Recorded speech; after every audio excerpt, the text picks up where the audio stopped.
Hello, everybody, and welcome back to the Pregame Network podcast. This is episode 90. I am your gracious host, Dan, joined by my bestest pal, Anthony, and we are the two hosts of the only gaming news show on the internet that is not afraid to offend anybody or give ourselves a bad reputation.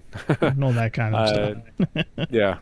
So, as per usual, we will go over what we've been playing this past week and then get into the news. I have some stuff and things to say about things that are not really related to anything, but at the same time related to everything. Okay. You'll know it when I start ranting about it.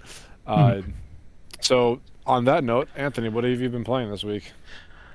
So this week alone, not too much. I mean, outside of the rotation, we played a little bit more Helldivers than we have in a while, which is always good. Yeah. Um, Those fucking mines. You and the goddamn mines. it's just how it needs to be. The amount of times that I have blown myself up by trying to run away from a bug or a bot, only to stumble on those fucking. I have PTSD. Yeah, so there was a lot of shenanigans in Helldivers And I glossed Helldivers right too. over that one. Yeah, of course. Other than that, I played a little puzzle game called The Shady Part of Me, which is Okay. apparently from 4-ish years ago, maybe a little longer than that. I can't remember. It's just this cutesy little thing where it's like you swap between controlling the little character in like a very basic 3D space where you move some stuff around and a shadow on the wall, which is more of like very basic platforming stuff. I say basic because it is a very easy game overall. There's nothing too mind bending about it. There's a few near the end little situations where you have to cooperate between the two, because the whole gimmick is the shadow can't go where there's darkness, and the player, the little character, can't go where there's light. And I was enjoying it well enough, except for the fact that it never gets too challenging. Kind of need a little extra something near the end. And also, the whole game is like a metaphor for mental illness, and so there was no like real resolution in the story, and that kind of pissed me off. So it is what it is. It's fun for what it is, just not a whole lot of substance there. The music was very, very nice. That's the one thing that stuck out to me. The music was Always a really good plus. in that. Yeah, it was. So you get that one little win, I guess, from me. But yeah, aside from that, not too much different. I did since the ending of last year into this year, I did, like I've kind of like teased week after week, I played 4 incredibly lengthy RPGs back to back to back to back. Oh boy, over the that's like course, just yeah. one is like an Yeah. undertaking sometimes, but 4 Yeah. back to back to back. Jesus, what Yes. were they? So the first one I played was Lost Odyssey, which I don't know how much you know about it, if anything at all. Was that from the Xbox 360 days? Yes, Journey it to the was. West? Yes. Well, no, you're Huh. you're right in the Xbox 360 days, but it's not Journey to the West. Lost Odyssey is. It's hold on. I feel like I could see the game cover in my head. Is it like Mhm. so one, I've never played it, but I swear to you that I know of this game. The characters are like this like large guy and then a tiny girl. You are thinking I think you're of the right thing. Enslaved Odyssey to the West. Yes. Okay. Or something to that degree. Yeah, the Lost Odyssey is very different. It's a 360 exclusive from Mistwalker, which is one of those studios that gets founded by veterans that leave a company, right? In this case, Squaresoft. Right. It was founded by Hironobu Sakaguchi, who created, directed, wrote, produced, or otherwise had a hand in every single Final Fantasy from 1 to 10 Jesus. to. Among other things. Mistwalker also did Blue Dragon and The Last Story, which are basically where Lost Odyssey is like an homage to like later Final Fantasy games. Blue Dragon is like a Dragon Quest homage, and The Last Story is more of a traditional Final Fantasy homage. There were a few reasons I went back and played it, but the two biggest ones for me is, one, I only ever played the game once despite really liking it, and this was back when it was new, so it was a long fucking time ago. And two, it's been getting attention again because Expedition 33 came out, and the developers list Lost Odyssey as one of their inspirations, and they keep reminding people it's great in like every other interview. And I really, really, really, really like Lost Odyssey. It's in between Final Fantasy X, which is one of my favorite Final Fantasies, one of my favorite Final Fantasy games ever, and Expedition 33 as far as how it plays. It's a bit more traditional than what you would expect from Expedition 33. I'm just using that as a reference because you would know more about that. It's fresher in your mind. And basically, it has not the leveling system, but it has a more traditional Final Fantasy system where your party members are split between mortals and immortal characters. And the gimmick there is that mortal characters, they level up, they learn new skills, they gradually grow and all that kind of stuff. The immortals, they level up, but they never learn anything. The only way they can learn something is by partying up with the mortal characters or by equipping certain items to learn skills from them. And you got to balance that out as you level up and you play the game. It's also got this frontline backline system where you need a powerful frontline to bolster the backline, because like the overall stats of your frontline characters build what's called, just flat out called a wall, which prevents damage going to the backline. It's fun to balance, and one of my favorite fucking things, you probably remember me bitching about it when Expedition 33 was out. I'm like, I wish it had a larger party. It has a 5-person party, which is very rare, and I fucking love it when games do that. But other than that, I mean, I don't want to, I can't say too much about it, but without spoiling it. But it's a ton of fun. It's got a lot of quirks. It's basically Final Fantasy 13, or what Final Fantasy 13 would have been if this was developed by Square Enix. It would have fit nice and cleanly into that, because it takes a lot from Final Fantasy X, which no other game in the series really does. It's a lot of fun, and I don't really want to spoil it by going through the whole story, but it is a ton of fun. And it's also interesting to me because it's like a lot of those guys who worked on Final Fantasy in the past had a hand in this game. Like, you had the composer and all that, and like the composer, basically it's almost like he had like a mental breakdown, because he's known for like 4 different types of music across the franchise you could find, and he just went in every different direction. So every other music track in that game sounds like a different style from a different year in this guy's I guess catalog of music that he's ever done. And that's that. I'm not. We have a lot of games to talk about, so that's all I have to say about Last of Us. A lot of fun. Okay. The other one I played is kind of like a stopgap between the other two, which are more in line. Is I played a game called Lord of the Rings: The Third Age. Okay, I've never heard of this. Yeah, it is basically an American or a Western attempt at copying Final Fantasy X, and it is very weird and very funny. It's unique because it's one of those games that tries to be like parallel to the existing story that goes on in Lord of the Rings. Like, yeah, if you go back to that catalog of Lord of the Rings games, obviously you have the ones that just adapt it 1-to-1, like the awesome hack and slash gauntlet-like kind of games and stuff like that. The Third Age, they went to like the producers of the film at the time and said, hey, what's the name of this background character? What's his relation to all this? And they basically forged this story that runs in tandem with the events of the films on the side. And it's fun for what it is. I was expecting a little bit more from it. It's very interesting to see a Western attempt at a Japanese style RPG of that nature. Like, back then, like, they very clearly stayed in their lanes. Stuff like this, stuff like Expedition 33 is like rare, It was a little mishandled, I would say, because they didn't really copy things like the leveling system or the gear system, so it's kind of like lopsided. Like, it plays like you would expect a JRPG to, but the equipment and everything is very much like old school, like Diablo and Baldur's Gate and stuff like that, where you're managing each individual stats and whatnot. But it's fun for what it was. And then after that, Dan, I got to the really good shit. I immediately went and I played Final Fantasy X again because I love that game. It's awesome. It inspired all these other games. I know you can't stand your turn-based. Final Fantasy X, if you mixed Lost Odyssey and Final Fantasy X and like this other style of RPG where like you have more actions going on in the middle of the fight, you would get Expedition 33. You were looking at the different parts that inspired this game, and it's a ton of fun. It's got a great leveling system. It's got a fun turn-based system where basically everything feels like a puzzle, like the orders you go and how you prioritize things. Cool characters. It is the perfect kind of game that focuses on a pilgrimage type of story. It is just, I have nothing but good things to say about Final Fantasy X. It is one of my favorite games ever.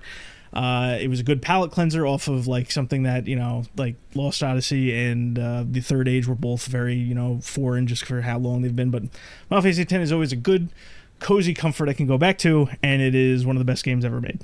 And after that, I played Expedition 33 again because as much as it did not, win all my favors at our Game Award show, I still do enjoy it very much. And at the same time, I was watching Luke play it, and he got hooked on it. So it's just been a whole lot of RPGs. And basically, all this is to say is like just playing all these RPGs is just, one in the back of my mind is like, Dan is missing out on so much. If only he had the stomach for this, because RPGs is something you can pluck from pretty much every era and you'll find something really, really good.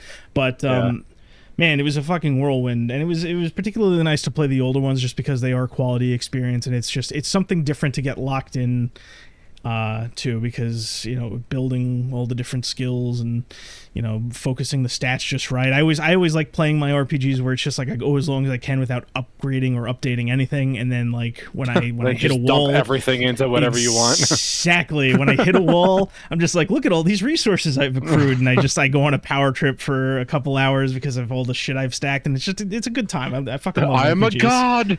Yes. So with all those four behind me, it's probably going to be a while before I play a lengthy RPG again, but that was like the stuff I was talking about over the last couple weeks. It's just four really fun RPGs back to back to back to back.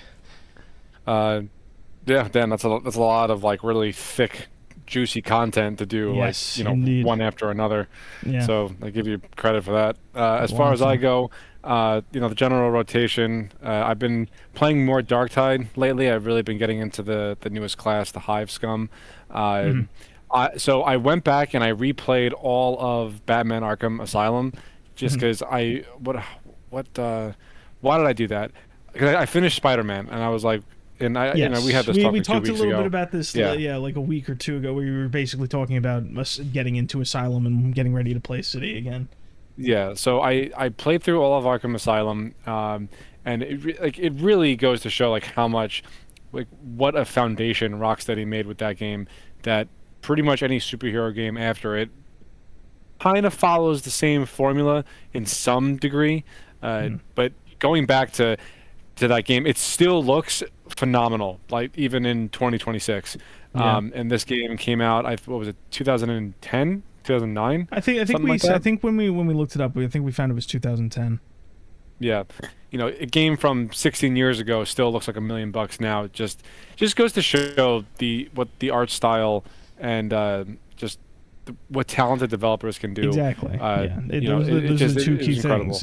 It's a focused art style and just a talent pool that isn't necessarily there anymore. And to kind of go from what you're saying, I mean, just as a little small aside, people still use like Arkham City as this like, wow, we didn't know how good we had it as far as like how games looked, because that game is the pinnacle of what Asylum started, and it's just this amazing looking game. Not that all three of them look amazing, Yeah.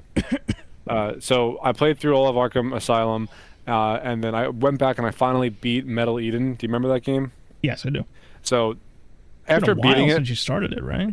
Yeah, I started it like months ago, and I just put it down for something else. It was probably the Destiny expansion or Arc Raiders or something. I don't really remember. So I went through it, I beat that, and the game, it only has a single player story mode. I, for the life of me, I couldn't fucking tell you what the game was about. And I sat through every cutscene. Like, from my perspective, it was, this like rogue AI on this like space station that people live on, so aptly named Heaven, it needs to be taken down or something to that effect. It's a very bland, generic story. The game that I played, that I like, how I perceive it, is it was just a collection of pretty fun levels that was built around a certain combat system. It takes a little bit from a lot of different games. It takes a little bit from like Call of Duty. It takes a little bit from Titanfall. It takes a little bit from Doom. It takes a little bit from Cyberpunk, and it just kind of mashes it all together. It doesn't really excel at any one thing, but it's fun enough and it's serviceable enough that I had a decent time with it. I don't have like anything glaringly negative to say about it, but it was a good little game, and I'm pretty sure it was these developers' first time putting out a game on their own. So I would be interested in seeing a sequel or a different game entirely with the same type of systems and mechanics, because the shooting felt fine, but I just didn't know what the fuck was going on.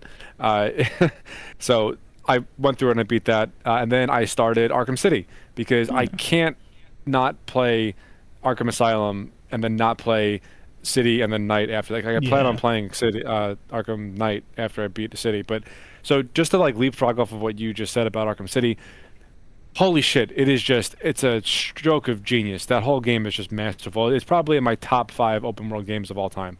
Mhm. Um, it is just so good.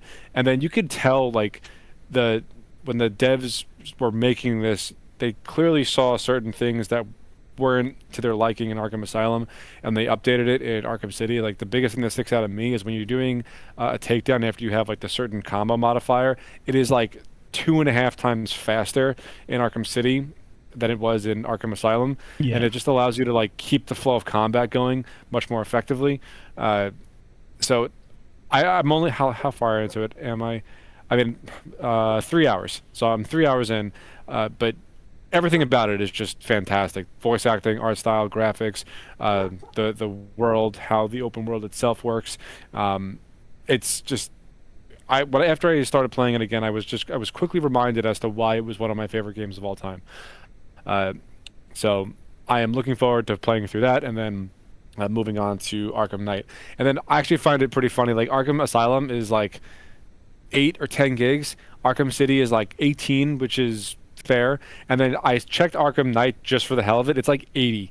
I don't know where all that extra fucking all those assets came from. I just thought it was funny.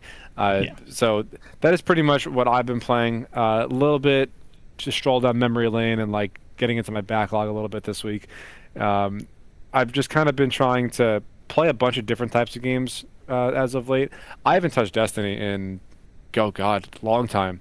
Mhm. Probably a matter of months, I would say, which is different for me. uh, Mm, but whatever. I'm not gonna linger on that one. Actually, I will linger on it a little bit because that ties in perfectly to something that I was gonna bring up anyway. As far as the news, go we're for we're done going over this week, right? We're good. Move it. on. Sounds about right to me.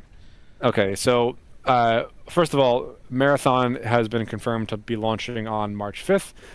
So that's right around the corner. Mhm. And then they did like this crossover event between Marathon and Destiny where they gave every Destiny player this cosmetic pack for Marathon themed Nice. armor, like emotes, and then one weapon ornament. And I find it hysterical that okay, so just for a little bit of context, there's a gun in Destiny called the Mida Multi-Tool. It's a scout rifle. It's been in the game since Destiny 1. That is a faction from the original Marathon games. So naturally, this was part of the crossover event. They gave everybody a free weapon ornament for this exotic scout rifle, the Mida Multi-Tool. Okay. Now, when you apply, and they fixed this since, but when you applied the ornament to the gun and then go to play something, the game just fucking crashes. It just stops working. Of course. And like I've said this before and I will continue to say it because when this happens to companies, they need to be clowned into doing better.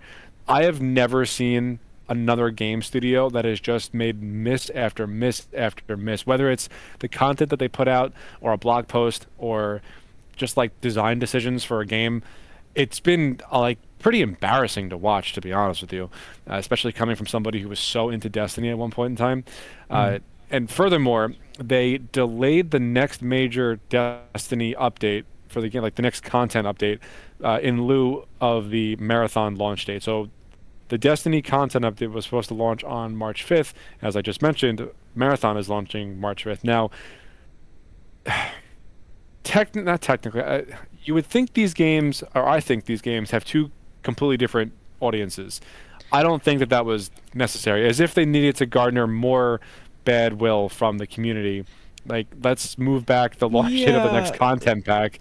I don't know. I mean that's weird I to me know you're gonna because say something. it's just weird to me because that whole conversation has like every time I peek into like the ongoing thing about Marathon, there's always like this weird like, oh, it's not for Destiny players. Also, it's for Destiny players, and we're trying to net Destiny players, but it's not really for them, so you don't need to try them. And then there's conflicts of whether they should come out at the same time or not at the same time or move around. It just seems very confused, almost as if Yeah. there's an identity issue for one or both of these games. Well, I think there's definitely an identity issue for Destiny at this point in time. Mhm. Not necessarily like it doesn't know what it wants to be, but I don't think they know where to take the game next. And maybe they have this whole master plan laid out because when Destiny 1 first launched, it was not received well. It was very disjointed. The only thing that it really had going for it was just the feeling of how it played. And I know you and I disagree on this, but I mean that's neither here nor there right now.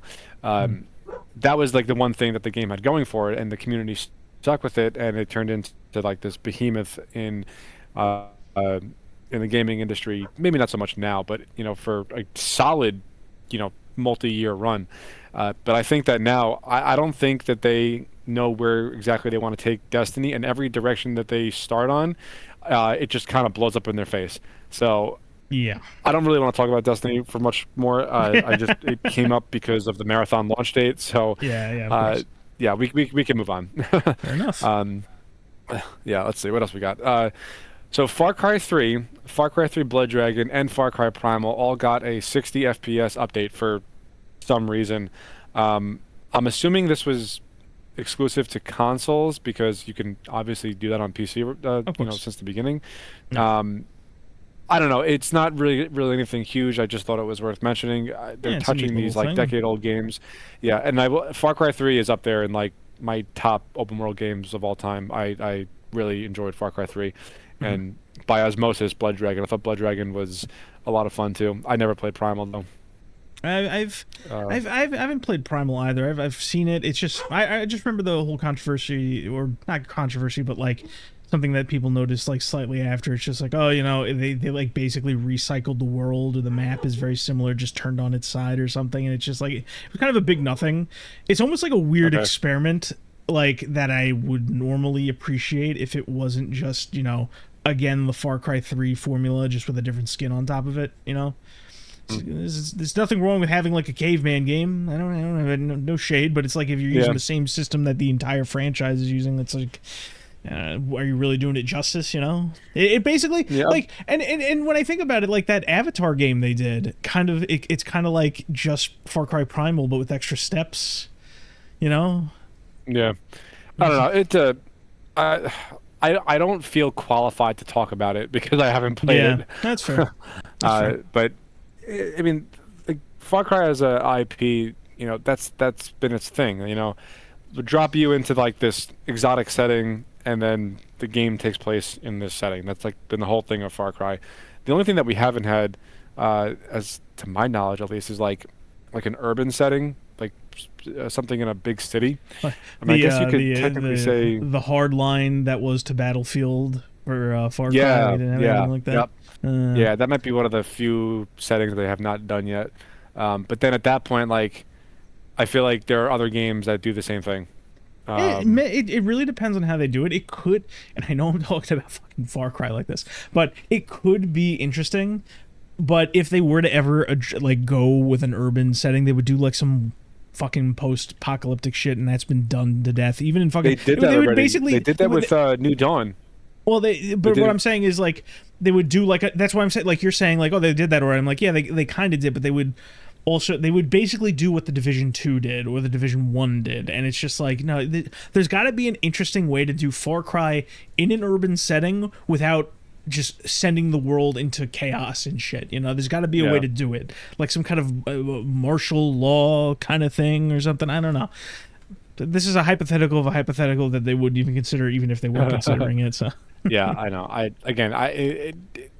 That those games getting the update treatment that they got, it's a big nothing because like I don't think they're that popular to begin with anyway. But they nice to still got have, they still got updated. I mean, I'm sure people still play them, I just mean, like they probably play any other game that Yeah. exists. Yeah. So I don't know. Just like I said, worth mentioning. Yeah. Speaking of Let's see. Ubisoft, Oh, that's right. Yeah, There was made by it was Ubisoft. yeah. Take it away. This is another massive week for Ubisoft, huh? Yeah, in a Just bad way. every now and again they just have one of those weeks. Major restructuring and a whole bunch of cancellations. I don't know how Yeah, much you six read in into total. this. Yeah, six. Well, I don't know what know. happened. I don't know the finer details of it. Okay, so we'll talk a little bit about the restructuring, and then we'll talk a little bit about the cancellations or lack of cancellations and whatnot, and then we'll go from there. So they have basically condensed themselves, or like said that they're going to be focusing on like 5 major like studios or houses, which is weird because they're still approaching it with like a multi-studio structure. It's like layered on top of it, but whatever. They're they're basically doing a split creative structure, I guess, you know. You have Vantage Studios, which is that endeavor that they went through with Tencent. They're going to be handling Assassin's Creed, Far Cry, and Rainbow Six, like they said they were going to already. But now, with the upfront goal of what would they say exactly? Scaling and extending Ubisoft's largest and established franchises to turn them into annual billionaire brands. Good fucking luck. Good fucking luck with that. That whole sentence makes me want to vomit, to be honest. It's just that screams creatively bankrupt and let's play it safe, and that's really about it. Like, you know, we have no ideas left. That's what it says to me. Yeah, pretty much. I mean, it's really just like, I know this has been failing for a while, but now we're going to fail under a different name, and we're going to squeeze as much out of it while we can. Then you have these creative houses. Creative House 2, offering competitive and cooperative shooter experiences. That's where they categorize Ghost Recon, Splinter Cell, and The Division. I'm a little miffed because Splinter Cell is not a shooter. First and foremost, it is a stealth game, which leads me to believe any Splinter Cell endeavor is probably already doomed to begin with. Not that it had, you know, anything to what about stand Rainbow on Six? Before. Rainbow Six was part of the Vantage Studio. That they consider that a billionaire brand, so that's going to be with that. Creative House number 3, operating a roster of select sharp live experiences. These brands include Brawlhalla, For Honor, Riders Republic, Skull and Bones, and The Crew. I like how you chuckled when you said Skull and Bones. Well, yeah, I have to. I mean, it's fucking Skull and I know. Bones. I thought that was a billionaire brand. What the fuck gives? It was the first quadruple A game, Anthony. How dare you? Exactly. Okay. Creative House 4, dedicated to immersive fantasy worlds and narrative-driven universes. Brands including Anno, Beyond Good and Evil, Might and Magic, Prince of Persia. What do you mean Beyond Good and Evil? That game is not going... I'm getting angry. I'm sorry. We'll get to that. Continue. And Rayman. All right. Creative House number 5, this is where just everything else is, reclaiming a strong position in casual and family-friendly games. That's where the Hasbro games go, something called Hungry Shark, their Invincible game, Just Dance, and a bunch of other stuff that you wouldn't know, aside from Uno. Everybody knows Uno. Who doesn't love a good game of Uno? So overall, this restructuring just leads me to believe that this is not like a we're going to right ship restructuring. This is the walls are closing in and we need to condense and consolidate. That's all this says to me.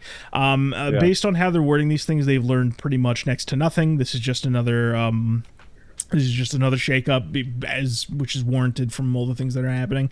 Allegedly, this caused a lot of turmoil inside the studio because only the higher ups really knew anything. Managers weren't informed. Everybody was screaming upwards, and nobody fucking knew anything apparently. So it's getting bad inside Ubisoft. If it wasn't already. We're at the stage where like. Managers aren't knowing anything alongside their teams not knowing anything. But what this also led to, aside from different cutting costs and whatnot, is a ton of cancellations and other games that have not been announced being pushed off to the back burner.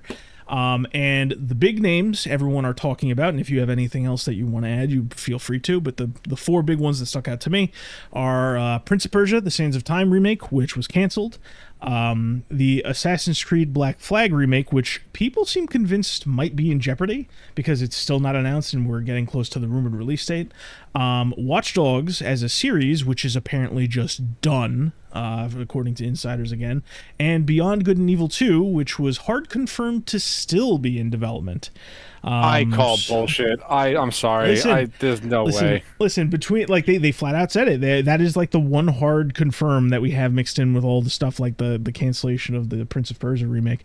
And I like, if you would just ask me why would they keep doing that, I assume they just sank so much money into it that they're willing to give this another go for a little bit longer.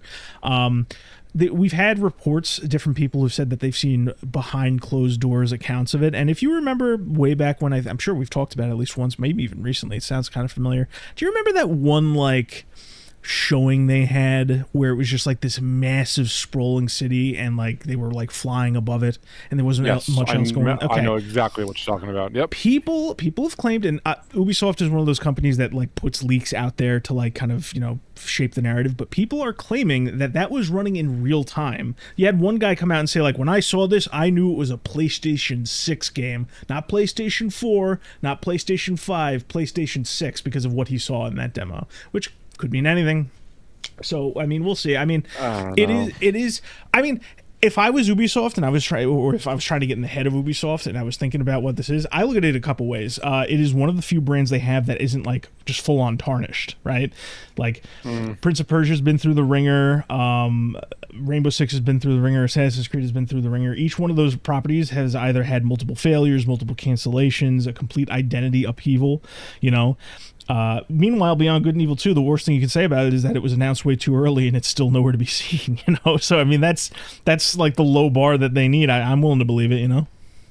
So, we'll see what happens.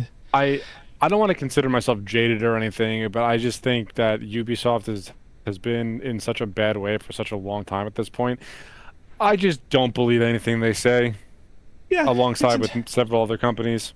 Yeah. So, I mean, I don't have too much to say on Assassin's Creed Black Flag or Watch Dogs as a series. I don't know if you did. What I mainly have to say about is the Prince of Persia stuff, but it does. So, as far as Prince of Persia goes, I mean, you and I were both very big fans when it was the trilogy was going on. I am a little sad to see that the remake was canceled, but at the same time, it's probably ultimately for the best because God knows how they would have fucked it up. So yeah, that is a very smart way to look at it. I'm not really upset by the cancellation.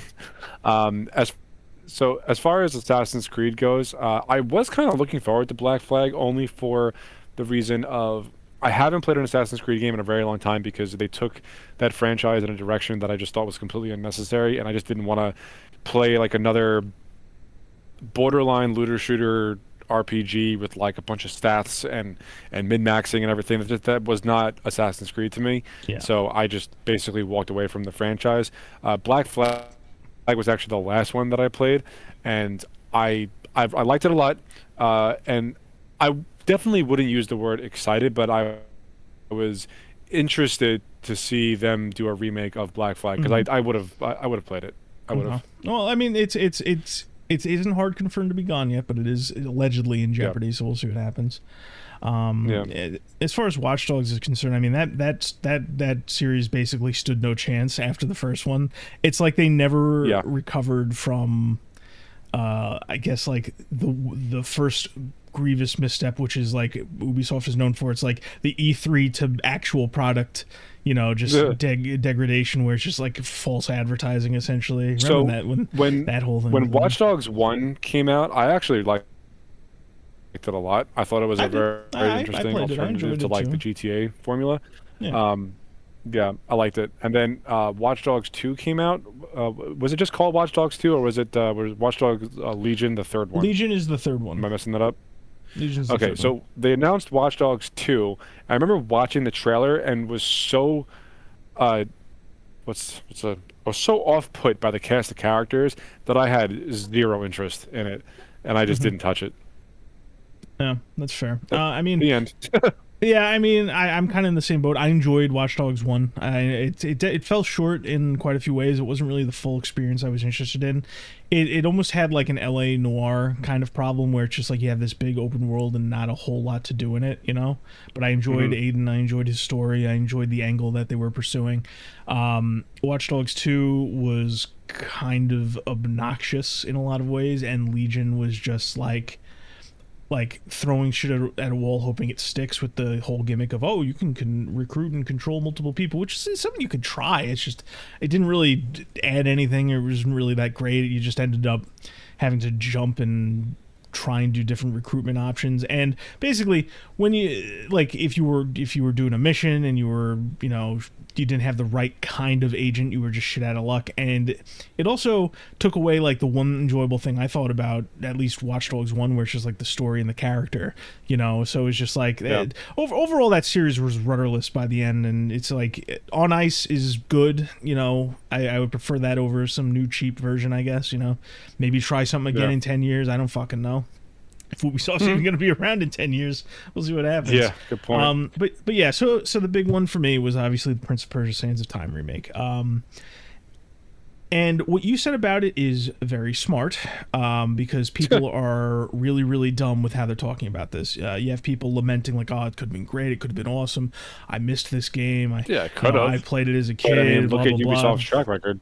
Yeah, I mean, I look at it this way. We only have a handful of looks at this game, between what are essentially two versions of it. The first from when it was announced and the second from when it changed hands. I think Ubisoft Montreal took the lead for the second part, and then Ubisoft India was the one where it was announced under. And in the first one, the India one, you have this cheap graphic overhaul kind of remake. It didn't look great, but the upside is that it looked like they were remaining faithful by virtue of being cheap. It looked not graphics quality wise, but like the type of style that it was approaching, it looked somewhere between Mass Effect Legendary Edition and Dead Rising Deluxe Remaster, as far as what they were like trying to do, where it's like the main game is still there, the bones are allegedly underneath, and then they made adjustments as they went along, but the main focus was the graphics, right?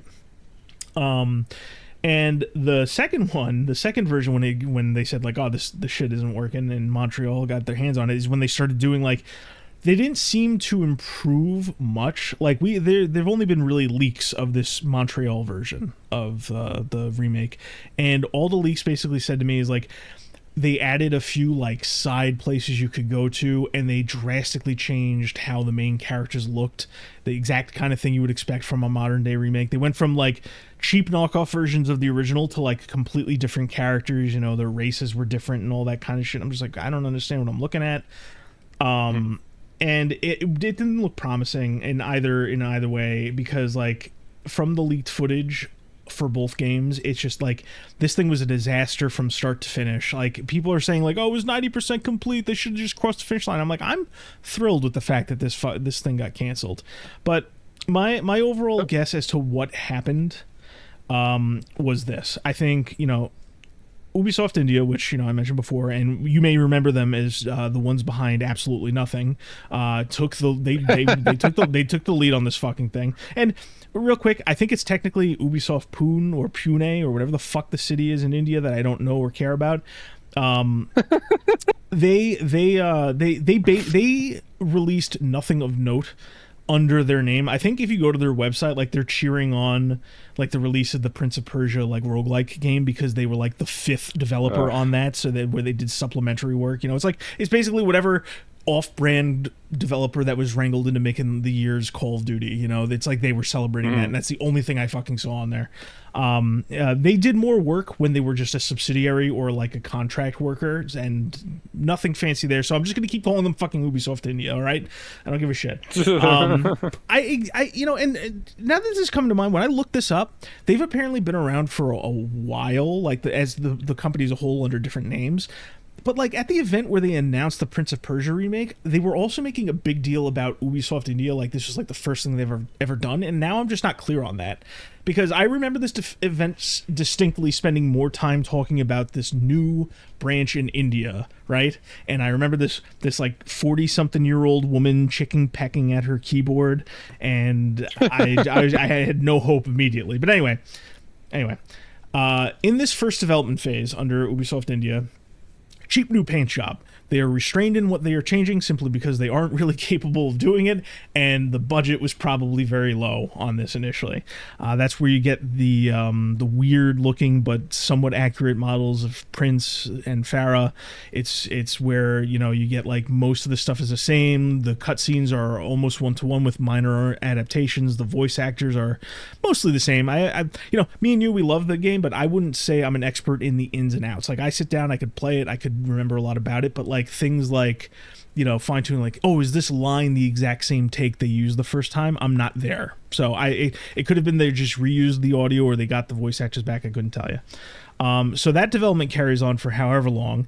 I would say like I would wager like 70 to 80, maybe even higher percent of what was finally canceled was done by Ubisoft India, like a very high amount. And I think that when the budgets were going over and the timeline was going over and they reached in and they handed it to Ubisoft Montreal, it was just not like something to be salvaged. And I think they got there. I think they were in over their head. And but between the fact that it looks like they really spent more time making redesigns and changing the original core concept, they just didn't fix it. And they just, when this restructuring happened, it got canceled.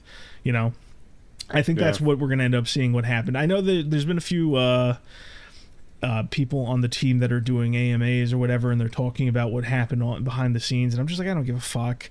And like people was like, oh, were we gonna get like the full trilogy remastered? And like he seemed confident. I'm like, oh man, I'm so glad this fucking thing got shit canned. Holy shit. And I just gotta say, because this shit is really, because you have people that always say like, oh, this series, it needed a new remake to get people on board with it. Oh, it's such a great game, which is why we need it remade, and all that, the stupid typical bullshit that you hear. And I get it. It sucks being a Prince of Persia fan, especially if you wherever you jumped on, because they canceled like 7 Prince of Persia games since the 360 era. Like, I think the last real Prince of Persia game we got was that one reboot, the 2008 one, where it was the prince and that other girl. I forget her name, but it had a different combo. You don't remember that? Like the game or the character? The game, vaguely. It was, he had like a colorful head wrap, and it was like just, yes. It looked borderline shaded. Yes, exactly. Okay. That was good for what it was. It wasn't quite the same as Prince of Persia, the Sands of Time trilogy. Technically, it's a quadrilogy, but that's a whole other thing. Let's not get into that. To all these other people, I just got to say this: you want to play Sands of Time? Pull up your copy for the PlayStation 2. If you don't have that, there's an HD collection out on the PlayStation 3. That was your modern day, we absolutely have no other way to play the game release of the day, and it was a crappy version, the same way the new remake would have been a crappy version. So it's up to your standards. It's there already. If that's not good enough, it came out on the Xbox, the original Xbox, way back when. It's backwards compatible on the Xbox One. If that's not good enough for you, there's a PC version. While the PC version is broken, you can still get it for $2 on GOG, and you can go get a fan patch, and the thing will work immaculately. I am so fucking thrilled that this thing got dumpstered. Oh my god, you did not warn me about an Anthony rant. It's not an Anthony rant. It's just, how I am about remakes in general. You know how I am about remakes in general, but this is just ridiculous. I've seen so much. We have remakes like remake remasters like the Dead Rising Deluxe remaster, and it comes out and it's shit. I wouldn't say shit, because like I've said to you before, it's like a watered down version of the original Dead Rising, and it's okay, but it brings all this unnecessary baggage where they make unnecessary changes, and then you have to argue with people online, and all these people that never played Dead Rising before, didn't appreciate it before, but now they're here because it's a new thing, and you have to deal with this, and the perception gets all muddled, and then it influences the next game, and it's all stupid and bullshit and retarded, and I don't like it. So having something spared for once is just wonderful. Like, it's almost as satisfying as when the Final Fantasy IX remake got canceled, allegedly. That might still be in the development, who knows, but I like it when these things get canceled, because I just have no faith in these companies anymore, All that being said, I think I might go through better? Yeah, I'm fine. Yeah, I might go through a playthrough of Sands of Time soon. I don't think I've played that game since we played through the original trilogy. Oh, they're so fucking good. And to all those people out there who are very upset about this, if you need a new Prince of Persia experience, go play Prince of Persia: The Forgotten Sands, because none of you have fucking played that game, and it's not as good as the original, but this remake wasn't going to either. So that's all I have to say on that. A brilliant game was spared some shenanigans, and Ubisoft is in big trouble. Big trouble. I've got a big shit-eating grin on my face right now. you went off. Holy shit. Yeah, fuck these people. Oh my god. Wow. Right, what else you got I'm gonna move us along, because god, that was like a solid 10-minute rant. Did you hear about the explosion that went off at Rockstar? I did hear about this. I I feel like it's a perfect allegory for the development of GTA 6, but some explosion went on. A bad I omen couldn't of help it. some kind. Yeah. It was like a boiler explosion or something. Nobody was hurt or injured. According to Rockstar, it did not affect the Silent Hill development of series got GTA started. 6. Right. What? I was making a snide comment to myself. You said a boiler explosion. That's like the main crux event that happened before the first Got it. Silent Hill game that set the whole thing in motion. Yeah. I saw Don't that mind me. headline. I saw that story, and the first thing I thought to myself was, "That's ironic," or like not ironic, but like it would happen to Rockstar, or Yeah. this is definitely some kind of a fucking metaphor right now for GTA 6. I saw a few snide contents. It's like, oh, I guess Steam compatibility isn't working out so well or something like that. Silly stuff like that. But That's good. As far as I'm aware, no one got hurt. So it's like, whatever. Yeah, I don't know. It's not really like doesn't really affect anything in Groundbreaking, gaming. It's just something that happened at a development studio. Yeah. So that is a thing that happened. Yeah. Speaking of things that happened at a development studio. Yeah. Just a small thing too. Apparently, the Halo Studios leads said something that the reason that the new campaign evolved is on the PlayStation 5 is because first-person shooters are best played when we have a large community. Now, Dan, aside from what I'm sure you want to say, there are so many things wrong with that statement. Yes. I am bursting at the fucking seams right now, Anthony. So I just ignoring the obvious nature of Halo as a franchise and its Xbox, roots and exclusivity and that kind of angle, I'm sure you and many others want to talk about that exclusive nature. What is the problem with the statement they made? I'll give you one guess. Again, verbatim. The reason that the campaign evolved is on the PlayStation 5 is because first-person shooters are best played when we have a large, healthy community.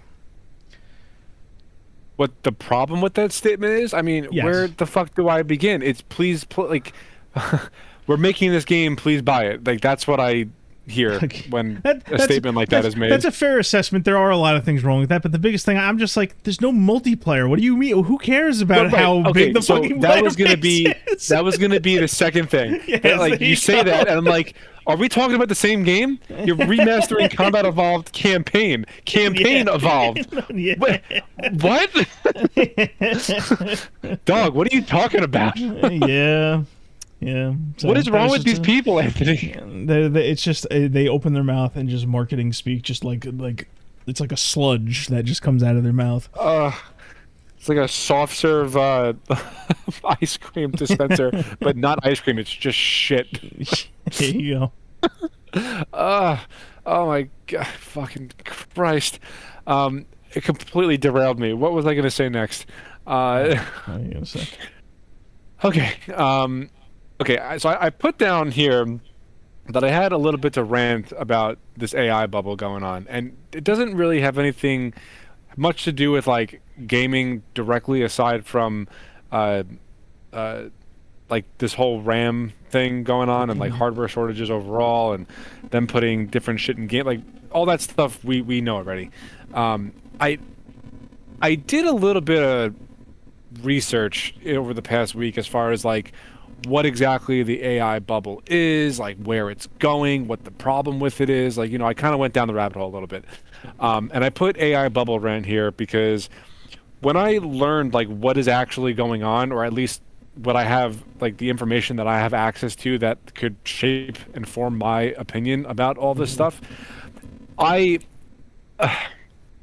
hesitating to say this because I don't like to do this on average. However, when it comes to something like AI, with everything that I have seen and I have read and gone out on my own and looked up, I am kind of an absolutist on this right now.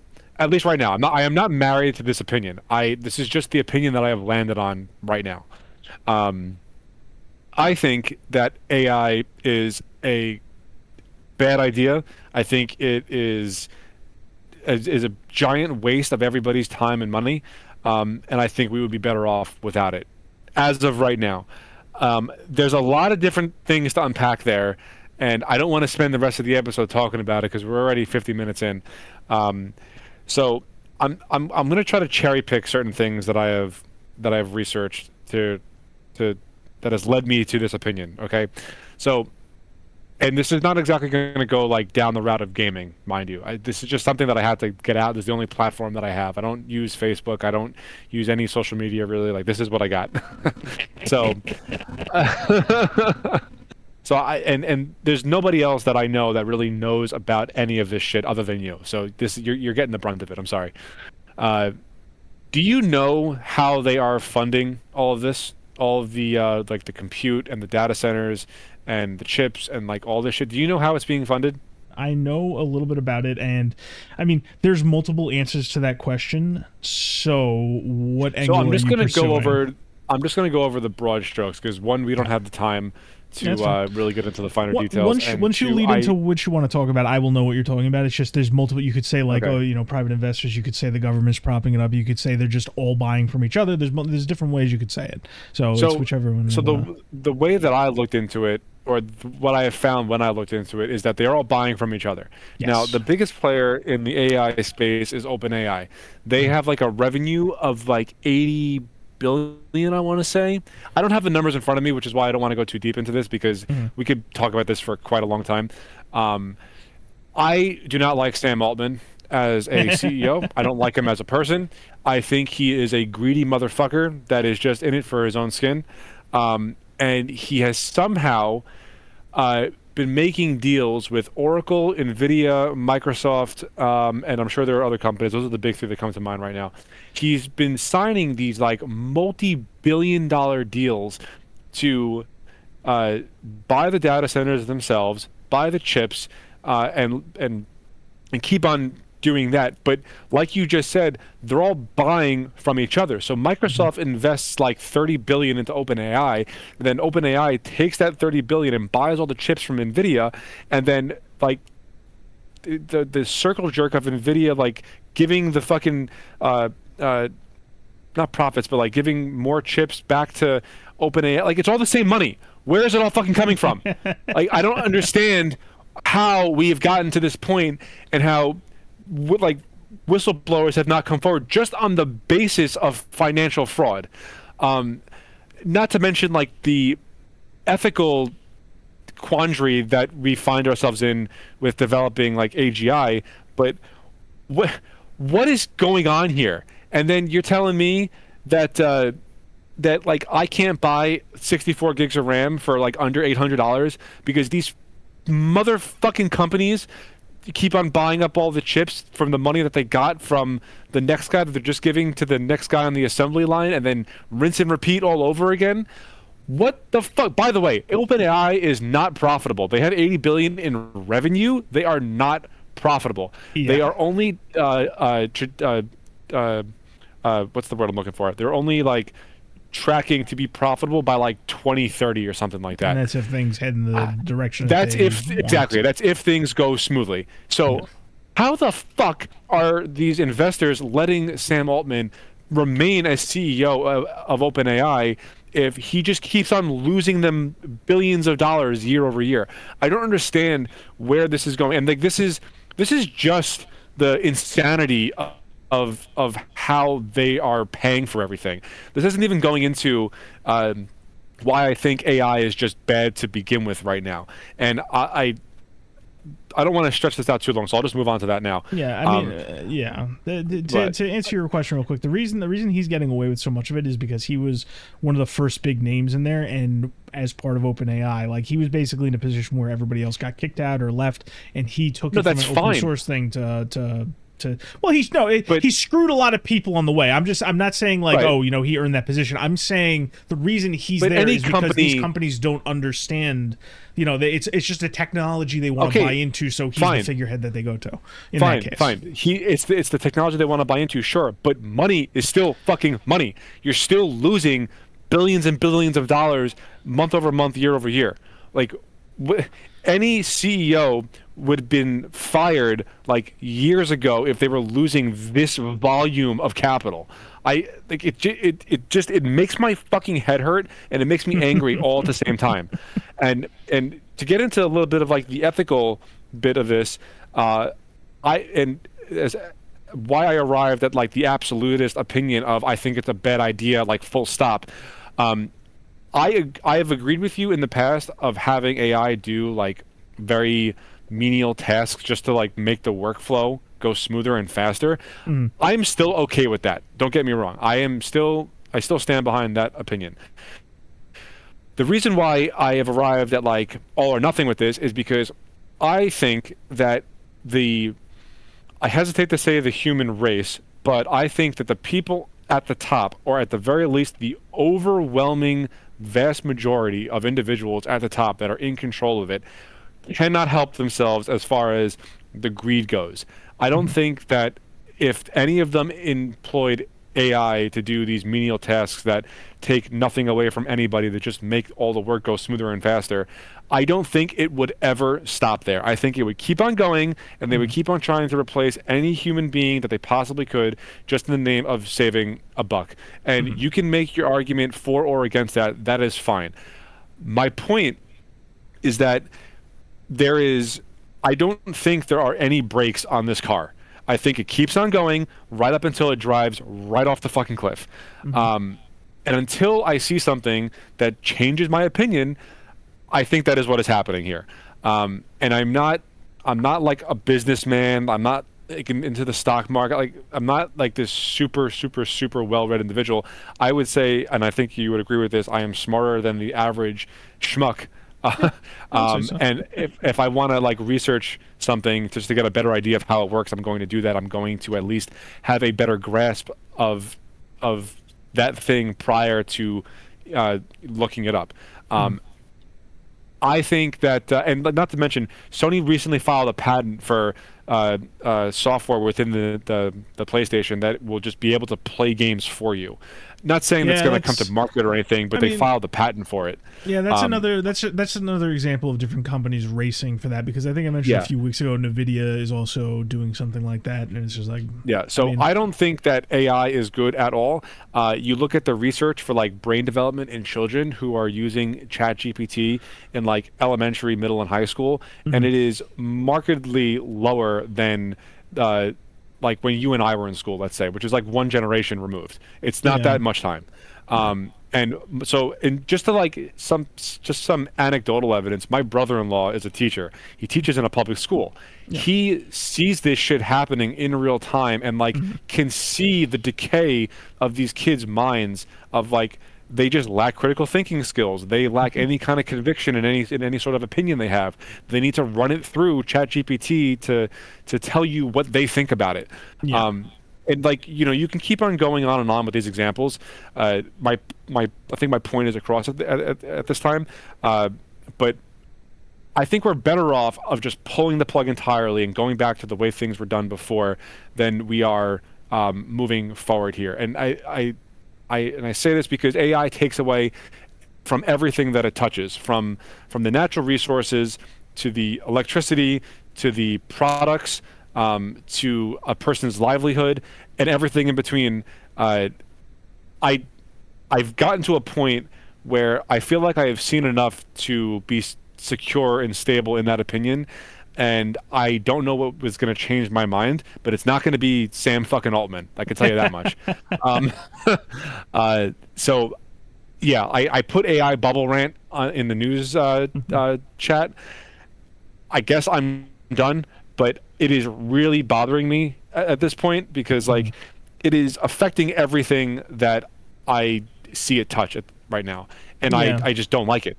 And it's not even like, oh, I don't like it because AI bad. No, I don't like it because the money is coming out of fucking thin air and it's being passed around in a giant circle with no new money coming in.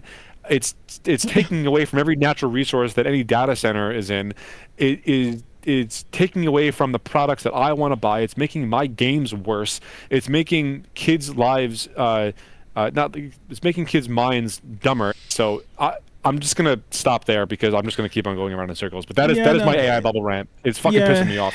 Yeah, I mean, there's a lot to consider with that because, you know, I guess the twofold thing I'll address is as far as like you led with the overall. I guess the best coverall is sustainability.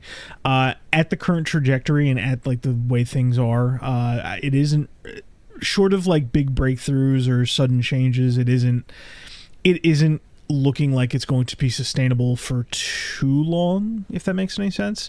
No, it does. I think because, eventually like, this bubble will pop, and like yeah, like, sooner or later, the investors are going to realize, wait a second, yes, like there's no new money. It's yeah. just So it's a matter of whether it crashes or slows down, and what shape and form that takes. Because, like, people have been joking for a while. Oh, and like, by the way, they're raising all the subscription prices for yeah, ChatGPT. yeah. Well, that's And they're including ads. That's where I was going with that. Is like people are talking about, like, okay, when you start, like, there's already arguments about, like, LLMs having restrictions put on them as far as what they're able to do for the person. That was already a step too far for a lot of people. But when you start incorporating ads, I won't say subscriptions as much, because if people want it, they're going to pay for it.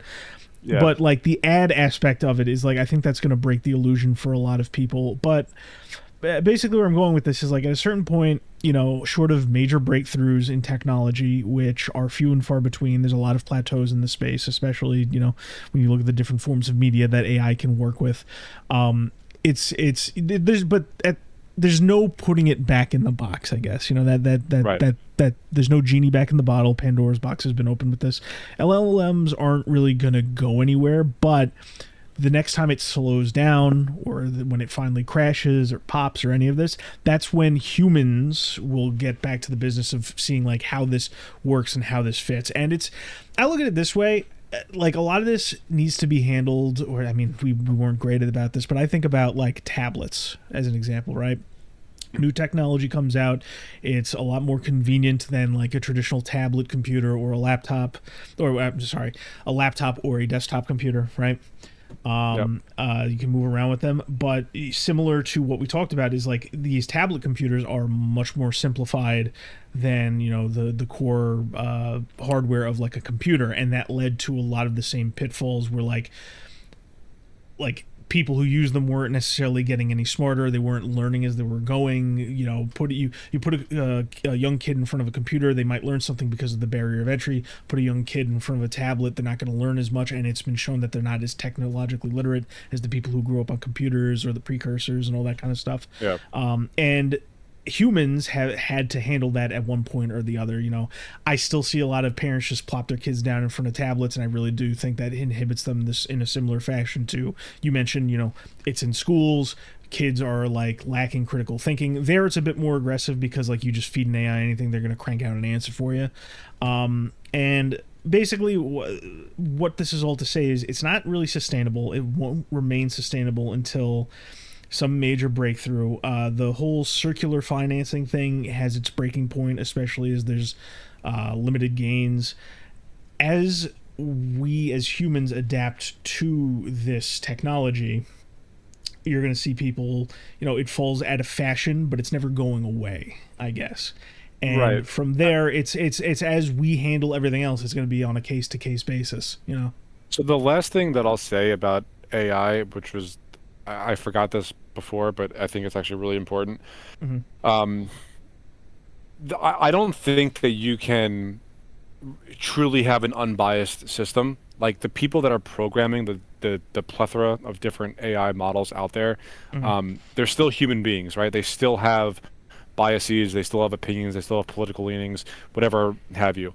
And you don't know you don't know if the thing, the information that the LLM is going to show you is actually the truth, or if it's going to be leaning in one way or another, or it's just going to show you the facts, or Yeah. whatever.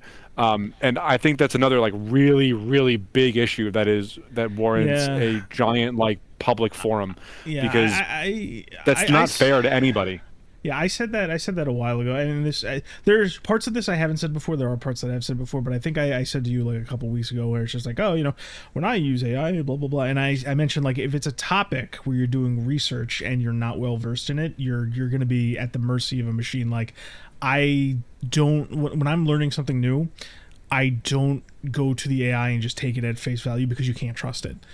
Right. It's not you. You mentioned humans programming behind it. I just think that, and this goes to the other I was just using that as, like, the simplest answer. No, I'm saying it's important because, like, these kind of breakthroughs with language learning models probably happened at the worst possible time in modern history to do that, where like people are lying and biased and like there's more propaganda than ever, and a lot of these machines learn on that. So forget like normal topics where it may not have the answers or it'll just fucking make shit up. If you go to like a controversial topic, it's either not gonna know or it's gonna lead you in the wrong way. Like if I were to ask it about like, I bitch about localization and censorship all the time. You think I'm going to get a fucking straight answer from it unless I know what I'm looking for? Like, come on. Yeah. But I do think that in the long run, there's going to be a huge conversation about objective and subjective truths.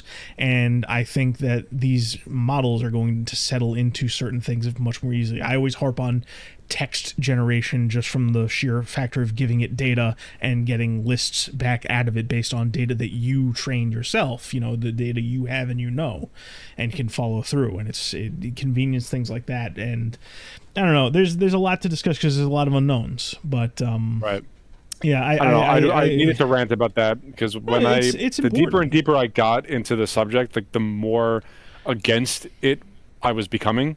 And then I eventually just, like I said, I wound up at like that absolutist opinion. I don't trust the human beings that are in charge of it to, one, do the right thing, or two, go about it slowly enough to make sure it is trustworthy. And you can't have both of those things mutually exclusive. I'm sorry to keep on interrupting you. No, it's fine. It's fine. I mean, there is a reason that people are either anticipating a bubble or demanding a bubble, is because it's not sustainable, or it's not something that's sustainable when you look at it, but also sustainable for the people involved with it. It's the most damning thing and the most extreme example you can use is, like you said, kids are essentially critically thinking impaired if they lean too heavily onto this. And also there's the aspect of people going into trades with lacking in knowledge because they're basically like, the same way it's like, you'll have people who Google fucking everything, you're gonna have people who AI fucking everything.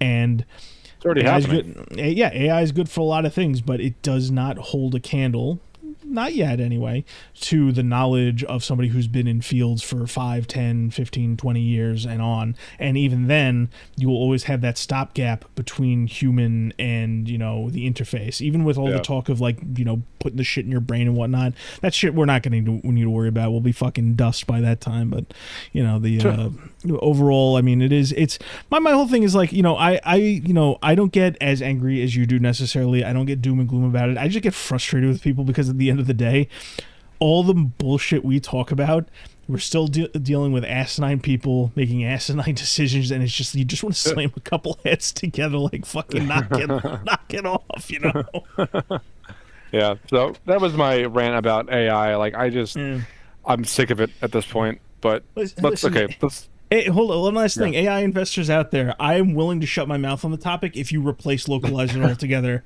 You don't need to give me the call. You don't need to pay me any money. You get rid of localizers. I will have nothing bad to say about AI for at least a year. just 1 year? Yeah, just 1 year. You gotta wait until OpenAI becomes profitable. Yeah. All right, let's talk about video games again. Yes, Arc Raiders put out a roadmap. I think it's pretty cool. Or say Embark put out a roadmap for Arc Raiders. So I get you. It goes January, February, March, and April. So this month in January, it's called Headwinds. We have a new matchmaking option for level 40s and above. And at least that's the way that I'm taking it. So I'm assuming if you are 39 and lower, you get put in a different pool as opposed to people that are 40 and over. I believe the level cap is 70, so I guess that makes sense. A new map condition. A new minor map addition, a new player project. That's for January. For February, it's called Shrouded Sky. We have a new map condition, a new arc enemy type, a player project, a new raider deck, a new map update, and a new an expedition window if you want to do the expedition. In March, it's called Flashpoint. We have a new map condition, a new arc enemy, another player project, and an update to Scrappy. And then in April, it's called Riven Tides. We have a new map, like a new map, which is good. I would like that new map to be way earlier than April though, but whatever.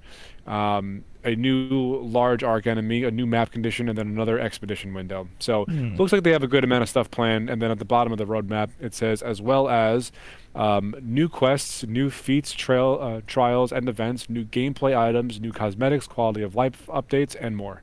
So Everything, eh? Embark, yeah, everything. So Embark has got a whole bunch of shit in the pipe There you go. the Raiders. Excellent. I haven't played Arc Raiders in a few weeks actually. Yeah. I've been too busy. What have I been playing? We've been playing Probably Split primarily Fiction. Darktide. Yeah, Split Fiction. We still got to beat that game. Yeah, we're I almost was done with it. enjoying the shit out of it. Yeah, no, it's been a lot of fun. Okay, so I assume you saw the Xbox Direct showcase. I did. I skimmed So it. I didn't watch it. The only thing that, because honestly, Microsoft has been on my bad side for the past like That's year. fair. The only thing that I actually watched in its entirety was the Fable gameplay overview, and I am a little mixed on this. I don't think it looks like a complete dumpster fire, which I guess is a pro. But at the same time, the little snippets of gameplay and combat that they showed off were so quick, and they didn't give you time to really digest anything. It's kind of a red flag for me. Yeah. Now, I'm not a Fable fan to begin with. I've never played any Fable game, but I like video games, and I'll play a game if it's good, right? So I don't know. It raises a couple eyebrows for me because what they showed off, it looks like they wanted to be hyper focused on like that one thing that was being shown of like the anywhere from 5 to 10 seconds of gameplay during this 10-minute trailer. I don't know what is so special about Fable, to be honest, because I've never played it. But the fact that they were so quick to cut away from the gameplay has me a little concerned. Yeah.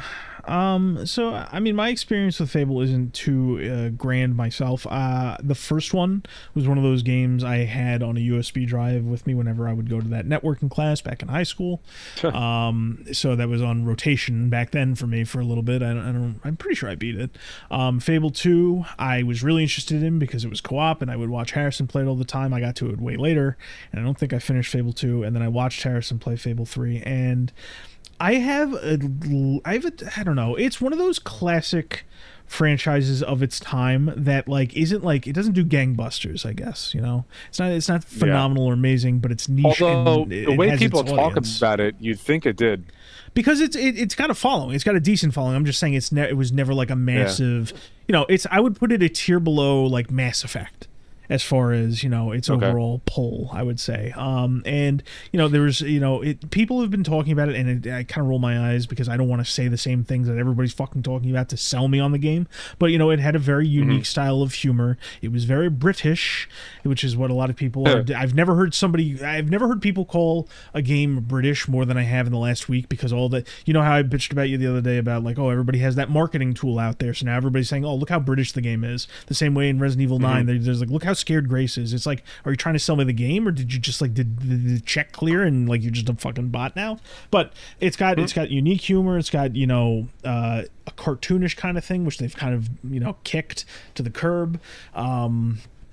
It's always had a very strong morality system, which is another thing people have been complaining about, because, you know, nothing can be moral in modern day gaming. It's a morally gray game, a morally gray Fable game, and that raises a red flag to me, because, you know, I'm not going to say like I'm the biggest Fable guy ever, but if me as a passerby who has played the games or sampled the games to a certain degree over time knows what this game is about, because it put itself out there in such a strong way, and you're ripping that from this newer version of the game, it leads me to believe again that like your thought process isn't in the right place, and you're not doing right by the IP. But in a general sense, you know, where you're just like you had a few concerns or whatever. My overall takeaway was, this is the kind of showcase they needed years ago, preferably at least no later than a year after it was announced, you know? But I think that this game has had a lengthy and confused development that it has been trying to course correct based on negative feedback that it's received throughout the years, you know? Yeah, I mean, everything that we've seen prior to this gameplay video was like, what the fuck are you doing? Yeah, This looks a lot better, but at the same time, like I just said, they cut away from the gameplay so quickly and go right back to a talking head that yeah. I'm like, go back to the gameplay. Like I want to see what the game looks like. Yes, yes. We're Uh, talking about the game. Why can't I see the yeah, game? You know, the game that you haven't been able to yeah. show me for years. And it's like, I So don't it's know. just weird. My other thing is looking at it, right? It's like I can notice a few things that look familiar from like the little teases they've done throughout the years. I can notice that, and then like at the same time, I'm like, none of this really looks like Fable. Like some of the designs of like some of the buildings, like that's the most I can give it as far. But everything else, Okay. it just looks like every other fantasy series to come out in recent memory. You know, shit like Avowed and Veilguard. Like I can barely tell the goddamn Right. difference, and that's only because I've put my best foot forward to try these games. You know, so but it's just like at a glance, it doesn't look unique. But in my mind, if I think back and I think about games like, you know, obviously Avowed is not part of the Elder Scrolls series, but I think about Elder Scrolls 4 Oblivion in my mind, and Dragon Age Origins, which I tried last year, and Fable 1, which I had on that flash drive all those years ago, and they all look distinct, and they don't look distinct anymore. And that's an industry-wide problem, but that's like another thing with it is like this Fable, it's just like, are you just in the heap now? Are you Microsoft's answer to Dragon Age the Veilguard? Like, what are we doing here? Probably. Ugh, Yeah, probably. grody. Beyond Fable, did they show anything else of note? I don't even know. So they showed Forza, and I just have to say, man, I'm sure I've said this before, but being a Forza Horizon fan must be bliss, because every now and again, they take their time, but they don't take too Yeah. much time, and then you get And a then new they game, put out and a it's game really that's nice. like rock solid. Yeah. Yeah, and it's like I you know, I have my gripes with some of the in-game systems, but like if you like that style of driving, you know, somewhere in between arcade sim, which is what Forza is, and the old arcadey racers of the past, like something that's right in the middle, like you're in heaven, you're in bliss, because these guys, they tend to knock it out of the park. Like if I was interested in shopping around for a game of that caliber, I would have a lot of like questions about the people and the way they talk about the development and some of the things that make it into the game. But overall, I mean, it looks solid. Japan is a location that everybody I know that likes Forza Horizon and are into cars, which more than a few, surprisingly, they are very hyped up for this, and they think that they nailed it. But the only other thing I will note is that I hope that the music doesn't suck, because they tend to pick like the most generic garbage, and it's just like, if you're doing a racing game in Japan, I better hear some stuff from Japan, you know, maybe some Eurobeat, which is, you know, the big meme for like, you know, different racing or actual arcade racers from over there, and different franchises that have come from Japan. But we'll see what happens. Okay. And you know what's funny, I actually can't think of the third headliner that they had. It was Forza, something else, and Fable. I can't remember what the third game was. And then the hidden thing they showed off was some weird game by Double Fine. I think Tim Schafer showed up to talk about it. I honestly can't fucking remember. And it's just you play as like pottery, which is fine. I have nothing wrong with people doing little experiments in quirky games, but it did not catch my attention. It's called Kiln or something. That was like the Yeah, I have surprise no of the idea. event. I have no It's idea. kind of sad, man. Microsoft has fucking nothing. Yeah, Nothing anymore. And you know what's funny? Like all the stuff I gave them credit for, like a year and a half ago, or whatever, it's like all down the drain because of their approach to exclusives at this point. It's like we've talked ad nauseum about how we're not fanboys of any particular console. We play games because we love games, simple as. But it's kind of sad to look at that, because it's like I was just like, oh, they're moving forward, they're on the up and up, and it's just like now it's just like they I can't even give them small credit anymore, because it's like they're just like a studio now, a studio making, you know, mid games, Non-exclusive games. Yeah. Mid at best. Yeah. So whatever. All right. Last thing on the list, it seems, is Highguard. I mean, Overwatch. Yeah. I mean, Highguard. Yes. Yeah, Highguard comes out tomorrow, so it'll be tomorrow. today when this podcast goes out. So not only does it come out tomorrow, but they're doing a showcase on the launch showcase day? is on launch day. Who knows? Maybe that'll come out in like 3 hours, because the game launches at 10. So maybe it's before 10 a.m. and that's when you're supposed to watch the showcase. Or something. So perplexed by this whole thing, and it like I put in the chat. Who the fuck is in charge of their marketing? Yeah. And, like, okay, it'd be one thing if it just shadow dropped, like an actual shadow drop. We didn't know Yeah. anything about it, didn't know it existed, nothing. It just came out one day, the same way that Apex Legends launched, and we both know how that game turned out. Spoiler alert: everyone fucking loved it. Who likes those games? Now, I have reserved myself to the fact of I will try anything that these developers these developers put out. They have earned that from me just on the grounds of the Modern Warfare 1 and 2, and Titanfall 1 and 2. They have earned that. And if it's a first-person shooter, which is clearly like their whole wheelhouse, I will at the very least try Highguard. It looks bland. It does not look good, but I hope it's good to play.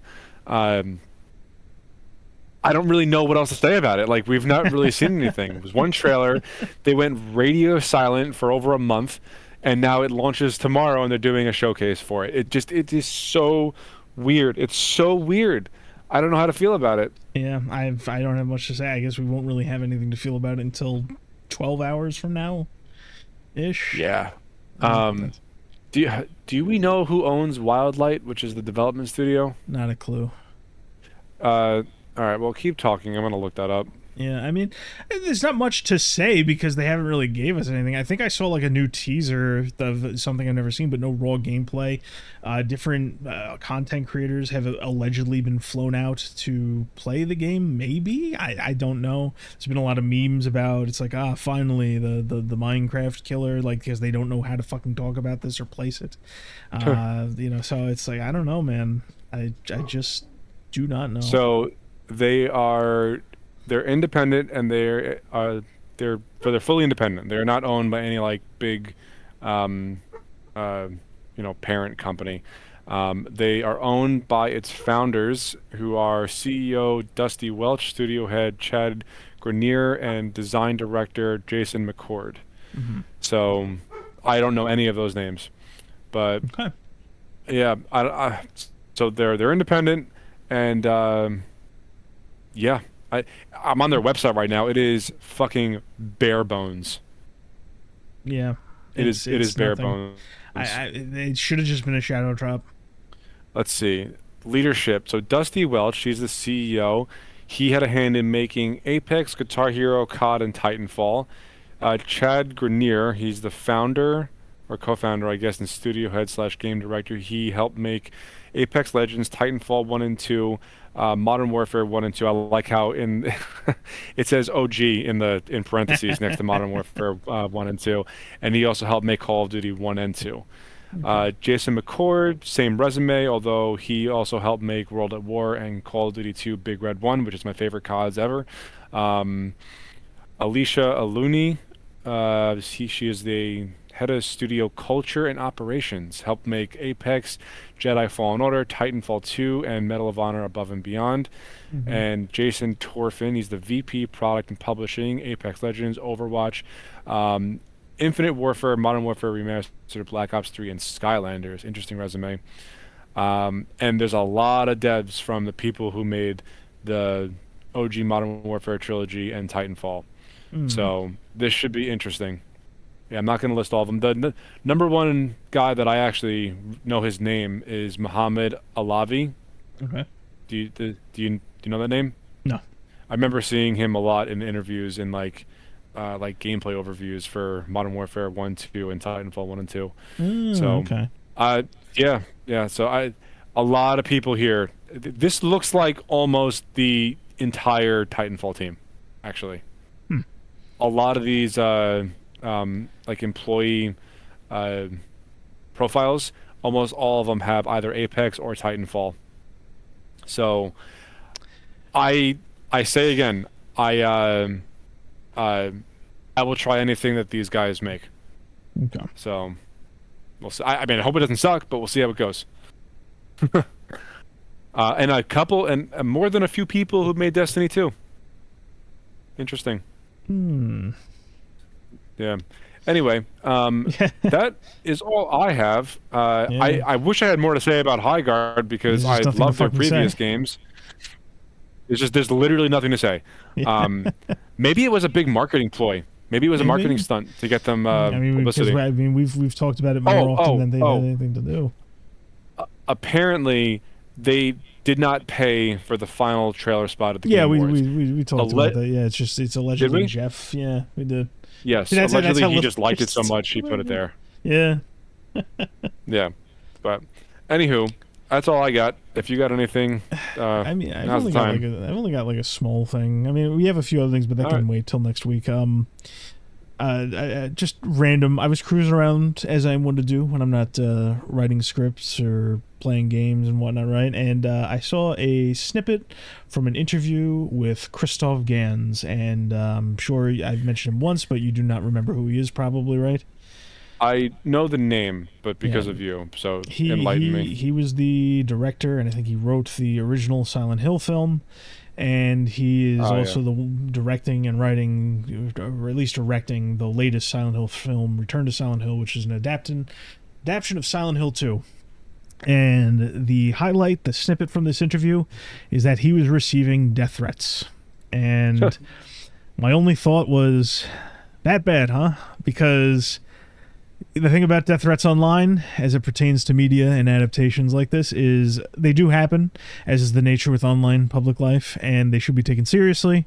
It can be frightening for people, obviously, but 9 times out of 10, when you are hearing about them in the context of video games, movies, TV shows, or game adaptations, you are dealing with threats that are either completely empty or non-existent, and it's just cover for something that is very shitty. It's one of the panic buttons that you press when something that you made is getting shellacked in the reviews or something. So I'm just like, I guess the movie's out and it sucks, or it's about to be out and it sucks. You know, so that's the only Yeah. the only small thing All that right. crossed my desk in the last week. Okay. All right. Well, I guess that does it then.